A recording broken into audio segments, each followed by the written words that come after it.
आज दुनिया एक ऐसे मोड़ पर खड़ी है जहां तकनीक इंसान की सबसे बड़ी ताकत भी है और सबसे बड़ा खतरा भी। आर्टिफिशियल इंटेलिजेंस, जिसे हम एआई कहते हैं, कभी एक सपना हुआ करता था। एक ऐसी मशीन जो इंसान की मदद करेगी, उसकी जिंदगी आसान बनाएगी। लेकिन आज वही एआई धीरे धीरे एक ऐसे सवाल में बदल रहा है, क्या ये तकनीक हमारे नियंत्रण में रहेगी या एक दिन हम इसके नियंत्रण में होंगे।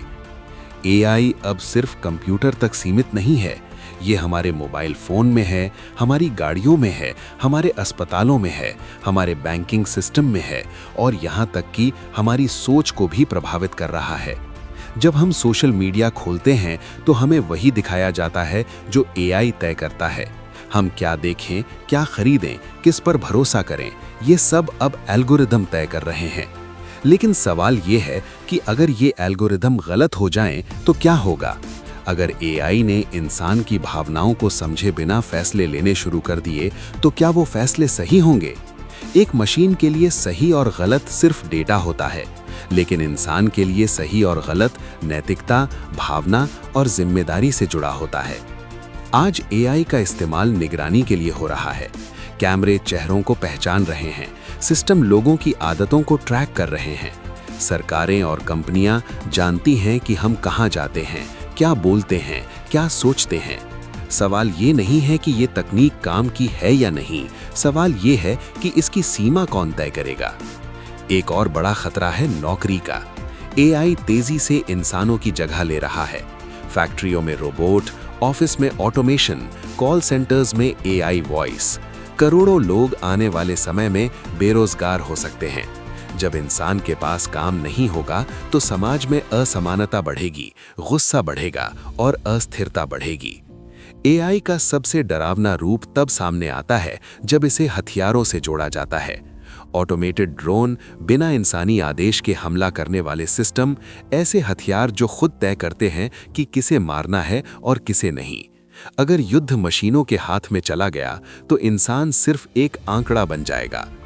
इतिहास गवाह है कि इंसान ने जब भी कोई ताकतवर तकनीक बनाई है, उसने पहले उसका गलत इस्तेमाल किया है। न्यूक्लियर एनर्जी इसका सबसे बड़ा उदाहरण है। एआई भी वैसी ही शक्ति है। फर्क सिर्फ इतना है कि ये सोच सकती है, सीख सकती है और खुद को बेहतर बना सकती है। एक और खतरनाक पहलू है fake content, deep fake video, नकली आवाजें, झूठी खबरें। एआई आज किसी की भी आवाज में कुछ भी कहलवा सकता है, किसी का भी चेहरा किसी भी वीडियो में लगा सकता है। सच और झूठ के बीच की रेखा धुंधली होती जा रही है। अगर समाज सच को पहचान ही न पाए तो लोकतंत्र कैसे बचेगा? कुछ वैज्ञानिक मानते हैं कि भविष्य में एआई इंसान से ज्यादा बुद्धिमान हो सकता है।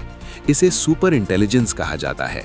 अगर ऐसा हुआ तो सवाल ये होगा कि क्या वो एआई इंसानों के हित में सोचेगा या सिर्फ अपने लक्ष्य के बारे में। क्योंकि एक बार अगर एआई ने खुद निर्णय लेना सीख लिया तो उसे रोकना आसान नहीं होगा। हालांकि ये भी सच है कि एआई पूरी तरह बुरा नहीं है। इसी एआई ने बीमारियों का इलाज आसान बनाया है, एक्सीडेंट कम किए हैं, शिक्षा को सुलभ बनाया है। लेकिन हर ताकत के साथ जिम्मेदारी आती है। अगर एआई को बिना नियम, बिना नैतिकता और बिना इंसानी नियंत्रण के छोड़ दिया गया तो यही वरदान एक अभिशाप बन सकता है। आज जरूरत है सतर्क रहने की, जरूरत है मजबूत कानूनों की, पारदर्शिता की और सबसे जरूरी इंसानी विवेक की। एआई को हमारा नौकर बनना चाहिए, हमारा मालिक नहीं। तकनीक को आगे बढ़ना चाहिए, लेकिन इंसानियत को पीछे छोड़कर नहीं। क्योंकि अगर भविष्य में कभी ये सवाल उठा कि दुनिया को कौन चला रहा है, इंसान या मशीन, तो उस दिन जवाब हमारे आज के फैसले तय करेंगे। एआई हमारा भविष्य बना सकता है, लेकिन अगर हम सावधान नहीं रहे तो वही एआई हमारा सबसे बड़ा खतरा भी बन सकता है।